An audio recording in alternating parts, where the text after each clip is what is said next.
နာမည်ကြီးမင်းသားနဲ့တွဲဖက်တရုပ်ဆောင်ခဲ့ပြီးတော့ဝေဖန်မှုတွေအများကြီးရင်ဆိုင်နေရတဲ့မင်းသမီးအသစ်လေးရဲ့ဇက်က Something in the Rain Snowdrop တို့နဲ့အရန်နာမည်ကျော်ကြတဲ့မင်းသားချောင်းဟဲအင်က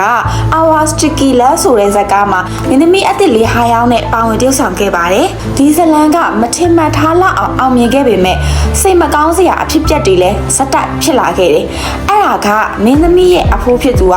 အရင်ကနိုင်ငံတစ္ဆာပေါက်ဂျပန်အားပေးထောက်ခံသူဖြစ်နေတယ်ဆိုတဲ့အတိတ်တွေပေါ်လာတာကြောင့်မှမင်းသမီးကတမိုင်းရဆိုရင်ကိုရှင်းလင်းစွာမသိဘဲနဲ့သူ့ဖိုးအကြောင်းကိုဂုဏ်ယူစွာထုတ်ဖော်ပြောမိရင်းကနေပြီးတော့ဂျပန်နေနဲ့ပတ်သက်ရင်တေးလေးတောင်အထိမခံနိုင်တဲ့ကိုရီးယားပြည်သူတွေကမင်းသမီးအဖိုးအကြောင်းကိုမှွေနောက်ရှာဖွေရင်းနဲ့အခုလိုမုံသီးရှာဖွေမှုတွေဖြစ်လာတာပါစန့်ကျင်ဘက်အနေနဲ့ကတော့မင်းသားရဲ့အဖိုးကနိုင်ငံအကျိုးပြုခဲ့သူတယောက်ဖြစ်နေတာကြောင့်မို့လို့မင်းသားကတော့ချီးကျူးခံနေရပါတယ်ဇလန်လေးကတော့အောင်မြင်တဲ့အမှုစစ်ကောင်မလေးတယောက်ကလူဆိုးကိုင်းတစ်ခုကိုစုံစမ်းရင်းနဲ့အဲ့ဒီကိုင်းရဲ့ဖမ်းဆီးတာကိုခံလိုက်ရတယ်သူ့ကိုငယ်စဉ်ကတည်းကတိတ်တကိုးကြိုက်နေတဲ့ကောင်လေးကကဲတင်ပေးထားရာကနေပြီးတော့ကောင်မလေးကလည်းသူမဘဝအမှန်ကိုမမှတ်မိပဲနဲ့အတိတ်မိသွားတာပါကောင်လေးကကောင်မလေးရဲ့ချစ်သူအဖြစ်ဟန်ဆောင်ရင်းကသူတို့နှစ်ယောက်ရွာငယ်လေးမှာချစ်ကြိုက်သွားကြတဲ့ချစ်စရာဇလန်လေးပါစစချင်းကောင်မလေးကကောင်လေးကသူချစ်သူဆိုတာကိုလုံးဝလက်မခံနိုင်ခဲ့ပါဘူးဘာလို့ဆိုကောင်လေးကသူ့တိုက်ဟုတ်မနေလို့ပါတဲ့ချစ်ရင်ဘာတိုက်ညာတိုက်ဆိုတာဘာကြီးမှဟုတ်မနေပါဘူးเนาะယူရဲ့ချစ်သူကယူရိုကိုကဒီလိုတိုက်မျိုးမှကြိုက်တာဆိုရင်အဲ့ဒါယူရိုကို brain wash နေရပါသူစစ်ခဲ့တဲ့ရာပုံစံအတိုင်းတင်တို့ကို train နေရလဲဖြစ်နိုင်ပါတယ်အားနဲ့တော့ကောင်မလေးတို့ဒါကတော့လမ်းကြုံဝင်ဖြတ်ပြောပြတာပါဘလို့ပဲပြဿနာကြီးတက်ဒီဇာကားလေးကတကယ်ကိုကြည့်ကောင်းတဲ့ဇာကားလေးဖြစ်တာကြောင့်ကြည့်ဖို့ညွှန်ဆိုလိုက်ပါတယ်တကယ်ကိုမင်းသားမင်းသမီးတရုပ်ဆောင်ကောင်းပြီးတော့အချစ်ဆိုတာဒီလိုမျိုးပါလားဆိုတာကိုနူးနူးညံ့ညံ့ပုံဖော်ပြသွားနိုင်တဲ့ဇာကားကောင်းပါပန်းဆိုင်တဲ့ကောင်မလေးအတွက်ပန်းခင်းကြီးတစ်ခုလုံးဖန်တီးပေးတဲ့စက်ဝင်ကန်းကအသက်ပါပဲ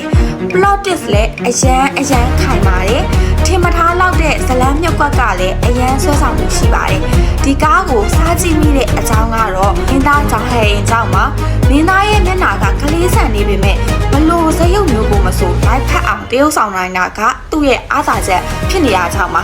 အေရှာမှာမန်လီဆန်တဲ့မျက်နှာတွေကိုပိုကြိုက်ပေမဲ့ဒီမင်းသားကတော့ချင်းချက်ပါမင်းသမီးတခွန်းဆိုတခွန်းခွေးပေါက်လေးလိုကာရီတာတွေကသူနဲ့အရန်လိုက်ဖက်လုံးနေရပါ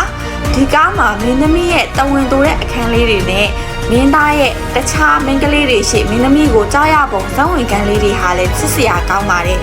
ဒုက္ခမြမင်းသမီးရဲ့ဟန်ဆောင်ရှိသူလောက်ထားရဲဆိုတာမေ့နေတဲ့အထိမင်းသမီးကို falling in love နေရပါမင်းသားကြောင့်ဟဲ့ကဒီလိုခွေးပေါက်လေးကာရီတာရင်းနဲ့ပဲလိုက်ဖက်တာမဟုတ်ပါဘူး Snowdrop မှာဆိုရင်လေသူ့ရဲ့ဆရာကောင်းတဲ့မျက်နှာလေးနဲ့ပြန်ပေးဆွဲသူနေရာကတရုပ်ဆောင်ထားတာအရန်ကျင်တဲ့ဆရာကောင်းပါတယ်မင်းသမီးကြည်စိုးနဲ့တွဲဖက်တရုပ်ဆောင်ခဲ့ပြီးတော့ live ဖက်လွန်တာကြောင့်နှစ်ယောက်သား chemistry ကိုသဘောကျပြီးနောက်ထပ်ဇာတ်ကားတကားမှာအတူတွဲမြင်တွေ့ခွင့်ရဖို့တောင်းဆိုနေသူတွေလည်းအရန်များပါတယ်မင်းသမီးလေးရဲ့တရုပ်ဆောင်ချက်ကလည်းအသစ်ဆိုပေမဲ့မခေပါဘူးThis UA lesson မှာအပိုင်းနည်းနည်းပဲပါပေမဲ့တော်တော်လေးချစ်မိသွားတဲ့ဇက်ကောင်ပါဒါပေမဲ့ဒီဇလန်နဲ့ပတ်သက်ပြီးအရေးကြီးတာတခုတော့ပြောပါရစေအများကြီးစိတ်ကူးမရင်ပါနဲ့ဒီဇက်ကားတွေကမင်းသားရဲ့ချစ်ပေးပုံမျိုးကအပြင်လောကမှာလုံးဝမရှိနိုင်ပါဘူးသူမလျှော့ရင်ကိုလျှော့ရမယ့်အချစ်မျိုးတွေပဲရှိပါတယ်အဲ့ဒါကြောင့်ဇက်ကားကိုဇက်ကားလိုပဲကြည့်ကြပါနော်